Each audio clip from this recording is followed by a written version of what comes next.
Selamat pagi, selamat siang, selamat sore, Ibu dan teman-teman sekalian. Perkenalkan, saya Leos Alexander eh, dengan NRP 50042110067 dari mata kuliah Reaksi Senyawa Organik kelas B. Nah, di sini saya akan menjelaskan mengenai reaksi adisi elektrofilik. Nah, di sini saya mengambil contoh reaksi adisi ini ya, asetilena.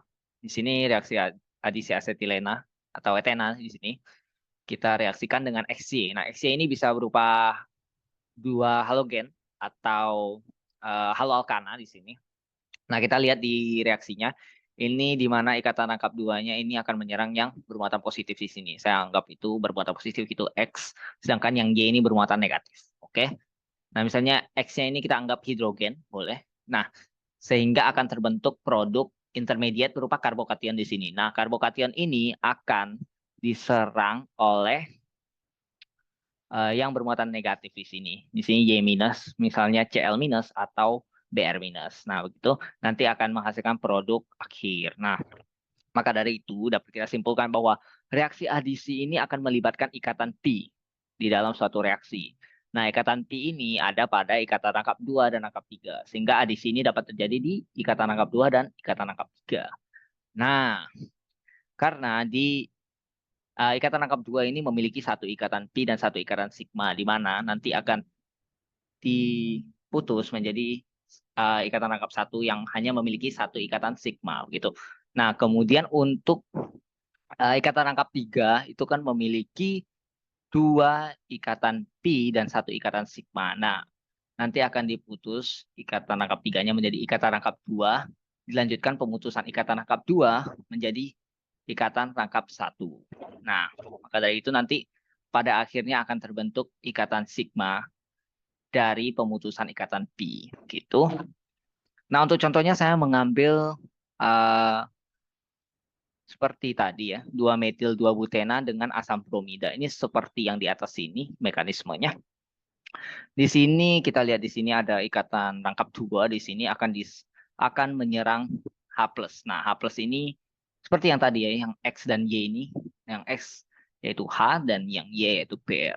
Nah, di sini ikatan rangkap 2-nya akan menyerang H+ ya, membentuk produk intermediate berupa karbokation. Di sini karbokationnya karbokation tersier ya. Jadi ketika dia udah tersier, jadi tidak perlu penataan ulang ya. Jadi uh, maka dari itu Br-nya bisa langsung menyerang di karbokationnya. Begitu nanti untuk hasil akhirnya yaitu 2 bromo 2 metil butana. Nah, apabila masih bisa melakukan penataan ulang sehingga karbokationnya lebih stabil, misalnya karbokation sekunder menjadi karbokation tersier, nah akan dilakukan penataan ulang sehingga untuk produk akhirnya bakal berbeda juga.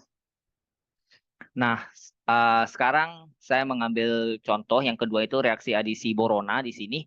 Nah, untuk reaksi adisi borona sendiri saya mengambil yang rantai lurus dan yang siklo di sini. Nah, mungkin saya bahas dari rantai lurus dulu. Di sini rantai lurusnya satu butena diadisi dengan borona di sini dengan pelarut THF tetrahidrofuran.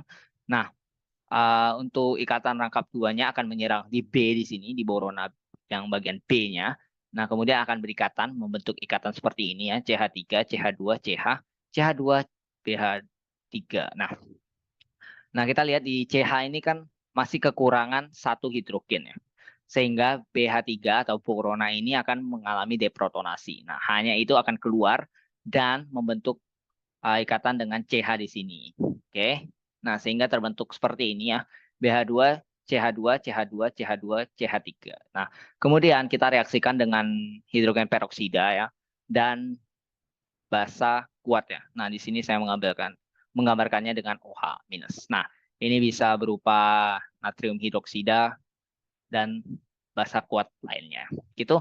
Nanti akan terbentuk uh, satu butanol ya, karena di sini ikatan dari C-nya sendiri itu ada 4 ya.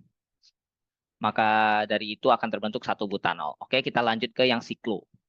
Nah, siklo sendiri mekanismenya sama. Di sini ikatan rangkap 2 akan menyerang di B.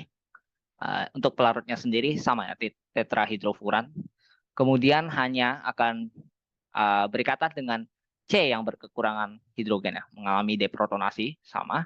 Nah, kemudian akan membentuk seperti ini ya, ikatan sikloheksana dengan BH2 dan metil ya di sini ya.